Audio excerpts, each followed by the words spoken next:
تھے. ام ابرمو، یا وہ پختہ فیصلہ کر چکے ہیں، امرن ایک کام کا، فإنا تو بے شک ہم بھی، مبرمون مضبوط عزم کرنے والے ہیں. ابرم کا لفظ جو ہے نا یہ بھی باب افعال ہے، ابرام سے.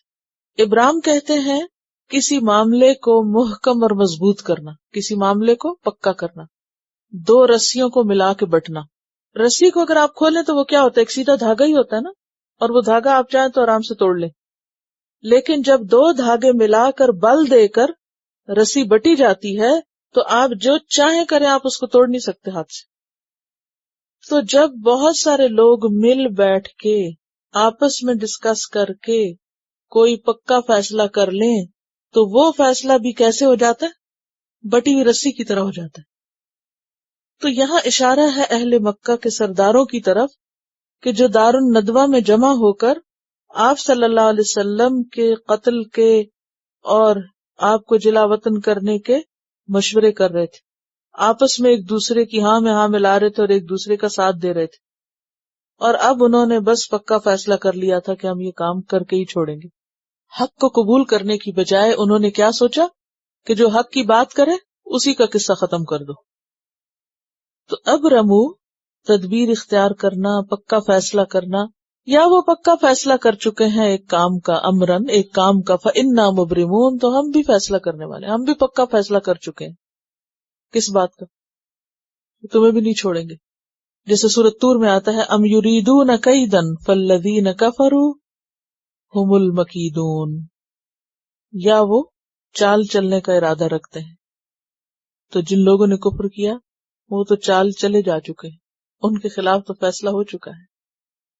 ام یحسبون، یا وہ سمجھتے ہیں، انا لا نسمع سرہم کہ بے شک ہم نہیں سنتے ان کی خفیہ باتیں جو وہ چھپ چھپ کے دارالندوہ میں مل کے کر رہے تھے، وَنَجْوَاهُمْ اور ان کی سرگوشیاں، یعنی انتہائی رازداری سے کام لے کر ٹاپ سیکرٹ کے طور پر وہ چھپ کے یہ فیصلے کر رہے تھے کہ یہ خبر لیک نہ ہو کیونکہ پھر آپ صلی اللہ علیہ وسلم ہمارے ہاتھ سے نکل جائیں گے. بلا کیوں نہیں، ورسلنا اور ہمارے بھیجے ہوئے یعنی فرشتے، لدیہم ان کے پاس ہی بیٹھ کر، یکتبون لکھ رہے ہیں. وہ جتنا چاہیں چھپ کے باتیں کریں، اسی مجلس میں ہمارے فرشتے بھی بیٹھے ہوتے ہیں اور ان کے پاس ہی ہوتے ہیں. لدیہم یکتبون اور وہ لکھ رہے ہوتے ہیں. ما یلفظ من قول الا لدیہ رقیب عتید، ایسی ساری باتیں، سازشیں، سب کچھ ہم لکھ رہے ہیں. تو یہ بھاگ کے کہاں جائیں گے؟ یہ سب باتیں خود انہی کے خلاف گواہی دیں گی، انہی کے خلاف حجت بنے گی. قل کہہ دیجئے، ان کان للرحمن ولد، اگر ہے رحمان کے لیے کوئی بیٹا، فانا اول العابدین تو میں پہلا ہوں عبادت گزار، تو میں عبادت کرنے والوں میں سے سب سے پہلا ہوں. یعنی اللہ تعالیٰ نے کسی کو بیٹا نہیں بنایا، نہ حضرت عیسیٰ کو اور نہ ہی ملائکہ کو اپنی اولاد، کیونکہ ولد کا معنی اولاد کے معنوں میں بھی آتا ہے اگر اسم جنس کے طور پر لیا جائے. تو کہا کہ اللہ کا کوئی بیٹا ہے نہیں، اللہ کی اولاد نہیں، اگر ہوتی تو سب سے پہلے میں خود اس کی عبادت کرتا. یہ کس سے کہا جا رہا ہے آپ کا؟ یہ محمد صلی اللہ علیہ وسلم. سبحان رب السماوات والارض، پاک ہے رب آسمانوں اور زمین کا، رب العرشی رب عرش کا، عما یصفون ان سب باتوں سے جو وہ بیان کر رہے. وصف یصف کا معنی ہوتا ہے منظر کشی کرنا، کسی کا حلیہ بیان کرنا. پاک ہے رب آسمان و زمین کا جو عرش کا رب ہے، ان سب باتوں سے جو وہ بیان کرتے ہیں. کیا باتیں بیان کرتے ہیں وہ؟ کہ اللہ نے بیٹا بنا لیا. فذرہم پس چھوڑ دو ان کو، یخوضوا بحثیں کریں، ویلعبوا اور کھیلیں، حتی یلاقوا یہاں تک کہ آ ملیں، ملاقات کریں، یومہم اپنے اس دن کو، الذی یوعدون وہ جس کا وہ وعدہ کیے جاتے ہیں. اب یہاں نبی صلی اللہ علیہ وسلم کو تسلی دی جا رہی ہے کہ ان کی ان سب غلط بیانیوں پر، ان کے غلط رویے پر اور ان کی بحثوں اور ان کی ہنسی مذاق پر آپ صبر کرتے جائیں اور ان کو کچھ دن ان کے حال پہ چھوڑ دیں. جس سورۃ الحجر آیت 3 میں بھی آتا نا، ذرہم یأکلوا ویتمتعوا ویلہہم الامل، چھوڑو ان کو کھائیں اور مزے کریں اور لمبی امیدیں ان کو غفلت میں ڈالے رکھے.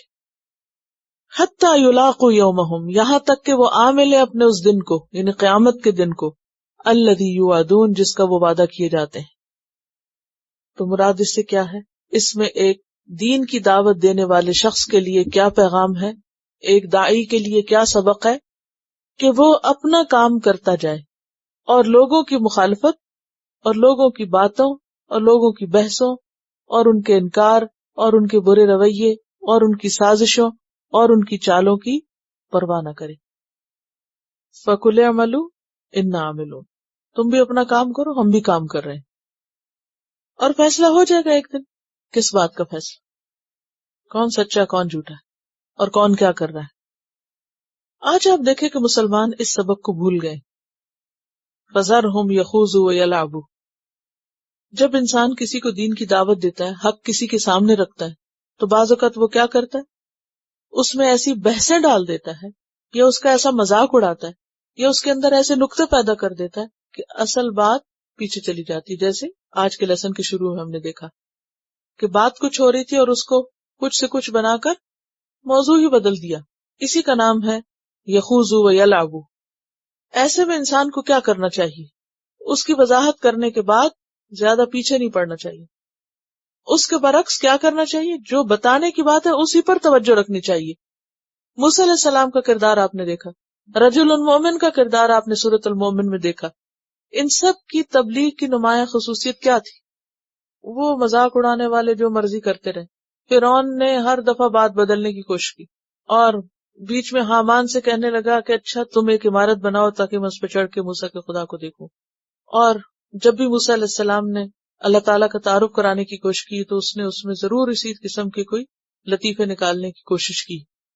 لیکن موسیٰ علیہ السلام اپنی بات سے نہیں ہٹے، انہوں نے اپنی بات جاری رکھی.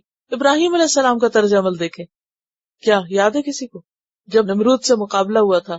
الم تر الی الذی حاج ابراہیم فی ربہ ان آتاہ اللہ الملک، کہ تم نے دیکھا اس شخص کو جس نے ابراہیم علیہ السلام سے اس بنا پہ جھگڑا کیا تھا کہ اللہ نے اس کو حکومت دے رکھی تھی. تو اس نے کیا کہا ابراہیم علیہ السلام نے؟ قال ربی الذی یحیی و یمیت قال انا احیی و امیت. اب آپ دیکھیں کہ ایک بے وقوف شخص اگر یہ دعویٰ کر بیٹھے کہ میں زندگی اور موت کا مالک ہوں، اب آپ اس کو کیسے سمجھائیں گے؟ ابراہیم علیہ السلام نے بہت ذہانت کے ساتھ موضوع بدل دیا، دلیل کا رخ پہ اس میں نہیں الجھے.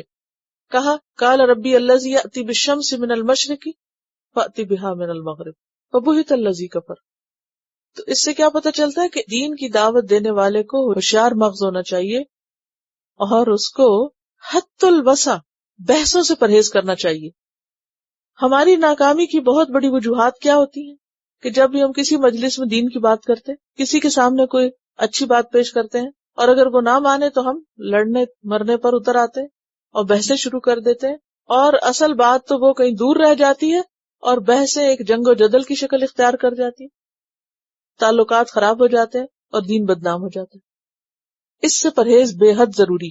مثلا آپ کسی کے سامنے کوئی بات رکھ رہے ہیں یا کسی نے آپ سے کوئی بات پوچھی، بعض اوقات لوگ مجھ سے کوئی مسئلہ پوچھتے ہیں تو میں بتا دیتی ہوں جو ہوتا ہے. اب وہ ان کی مرضی کا جواب نہیں ہوتا، اس کے بعد وہ وہیں کھڑے کھڑے کسی اور سے بحث شروع کر دیتے ہیں، کسی اور سے بولنے لگتے ہیں کچھ، یا کسی اور مسئلے میں پڑ جاتے. تو میں عام طور پہ خاموشی اختیار کر لیتی ہوں، ٹھیک ہے میں نے جو بتانا تو بتا دیا، اس کے بعد تم جھگڑو بحث کرو، مانو نہ مانو تمہاری مرضی. انما انت مذکر لست علیہم بمسیطر. پیچھے نہیں پڑنا چاہیے کسی کے. اگر کوئی پوچھے تو حق بیان کر دینا چاہیے، اس کے بعد اس کو اس کے حال پہ چھوڑ دینا چاہیے، وہ جانے اس کا کام جانے. کیوں بحث سے منع کیا گیا؟ کیوں کہا گیا فذرہم یخوضوا ویلعبوا؟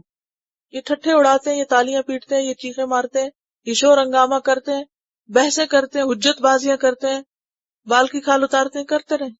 آپ کیا کریں؟ اپنے مقصد پہ فوکس کریں. پھر ان باتوں کا کیا ہوگا؟ ایک وقت آئے گا خود سب پتہ چل جائے گا. جلدی کس بات؟ بعض اوقات ایسا ہوتا ہے نا کہ آپ کسی کو چھوٹا سا جواب دے تو پھر وہ اس کی تسلی نہیں ہوتی، پھر وہ دوبارہ وہی پھر بات کرتے، پھر وہ کر، پھر آپ اتنی کر دیں، پھر وہ وہی کرے گا، پھر آپ اتنی کر دیں. بعض اوقات کچھ لوگ ایسے بھی ہوتے ہیں جو خود ہی سوال کرتے، جواب کا انتظار نہیں کرتے، خود جواب بھی شروع کر دیتے، پھر اگر تھوڑا سا آپ ان کو جواب دے دیں تو اس پر راضی نہیں ہوتے، پھر وہ اس پر مزید اور کوئی اور دو چار لوگوں کی باتیں کوٹ کرنا شروع کر دیتے، یا یہ کہیں گے فلاں سے ہم نے پوچھا تو اس نے تو یہ کہا تھا، پھر یہاں پر پوچھنے کیوں آئے؟ اگر پوچھا تو اسی بھی تسلی کرتے۔ یہ بھی ایک غلط طریقہ ہے، یعنی ایک بات ایک سے پوچھی، پھر وہ دوسرے سے پوچھی، پھر وہ تیسرے سے پوچھی، یہ بھی ایک کھیل ہے۔ جو سنجیدہ ہوتا ہے اسی کو ہدایت ملتی ہے، کیونکہ وہ صحیح بات چاہتا ہے، اور جب اس کو دلیل مل جاتی ہے تو مطمئن ہو جاتا ہے۔ جس کو دلیل نہیں، من مانا جواب چاہیے، وہ کہیں بھی مطمئن نہیں ہوتا جب تک کہ اس کو وہ نہ ملے جو وہ چاہتا ہے۔ جو تو ماننے والا ہو وہ جب تک سیکھے، جب تک پوچھے، جب تک مانگے، تو دیتے جاؤ۔